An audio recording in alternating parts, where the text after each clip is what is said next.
Okay, what is happening, gang? We're back. It's been a minute, but we are back. Today we are doing chapters 9 and 10 of Catcher in the Rye, and we are exploring irony. So you guys will have until Thursday to polish off the reading and the blog post for this one.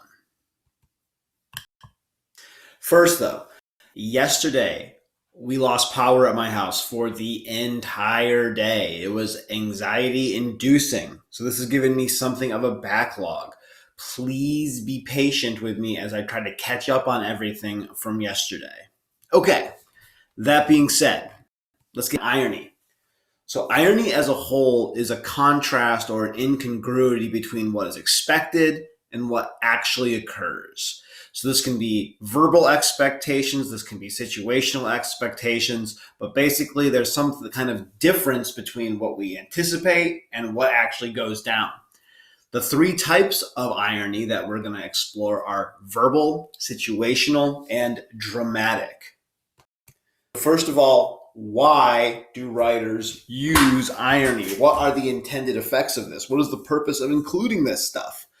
Well, it's often used to highlight concepts or ideas. If you're seeing irony, you should be asking yourself, okay, so what concepts are in play here?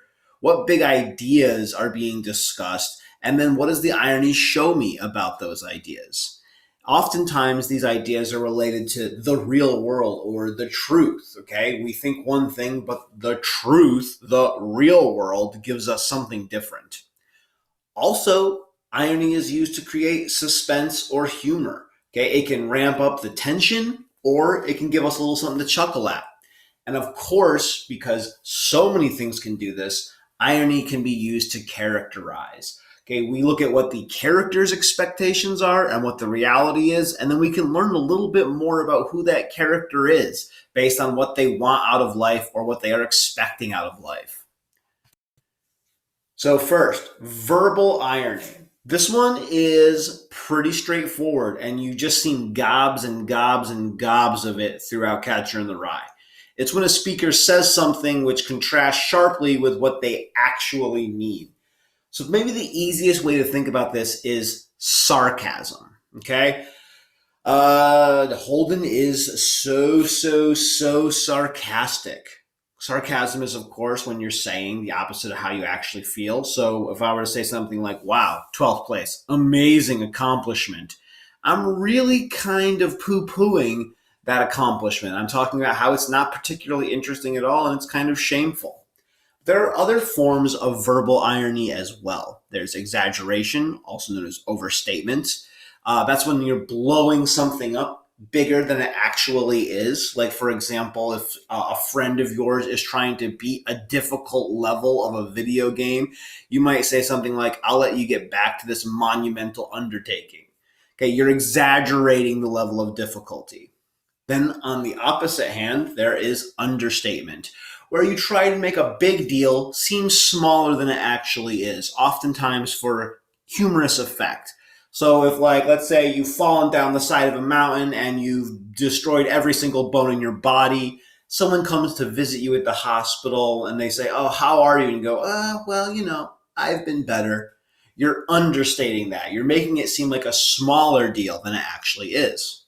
But then, of course, there are also moments of ironic simile. I'm just noticing that my citation's a little jacked up, so I'm going to fix that for you so you can see this example. Ironic simile is just a simile, you're using like or as, but you're being sarcastic usually. This movie is as exciting as watching paint dry, okay? It's some kind of ironic statement that uses a simile. Next, we have dramatic irony. So this is when the audience has information which a character, very frequently it's going to be the protagonist, but not always, does not have. So because the character is lacking this information that we have, it creates expectations in the audience, which can lead to increased tension, suspense, but also draws our attention to concepts and ideas. Frequently, this happens through the device flashback. So, for example, in Hamlet, the audience is aware that Hamlet knows that Claudius killed Hamlet's dad. Claudius has no clue. He thinks he's completely free and clear, but we, the audience, know that someone's got his number. In Romeo and Juliet, the audience is aware that Juliet is in fact not actually dead, while Romeo is not. And again, this brings us to those big ideas, those big concepts such as death, love, romance, okay? Fate. All of these ideas are there, but it also creates a much more intense dramatic effect. It makes the final conclusion that much more painful. And then finally, we have situational irony. Now, this is when the opposite of what is logically expected or anticipated occurs. So you're expecting one thing, and this is important, the opposite occurs, or something that feels like the opposite. So in Of Mice and Men, George kills Lenny. And this is particularly ironic and tragic because George and Lenny are so close. They're the only people each other has in the entire world. So to have that one person who gives your life companionship and meaning and friendship be the one that kills you, that is extremely ironic. That is the opposite of what you would expect. Then we also have To Kill a Mockingbird, where we learn that Calpurnia is the one that taught Scout to write in cursive. At that time, in that place, okay, no one would ever expect a black woman to teach a white child anything. So this is extremely ironic. It subverts the expectations of what would be going on there. It's the opposite of what would be expected in that context. All right, one last note before I let you guys get off and do your thing. Events that are often erroneously mislabeled as irony when they're just coincidences, okay? Keep this in mind. A coincidence is not irony unless it seems to be put in there purposefully by the author. Irony deals with the purposeful subversion of expectations. Coincidences just happen due to chance, okay? So make sure that you're being very thoughtful when you're analyzing irony and asking yourself, okay, is this a purposeful subversion of expectations by the writer? Or is this just something that happened accidentally? Is this just something that happened by dumb luck, by chance?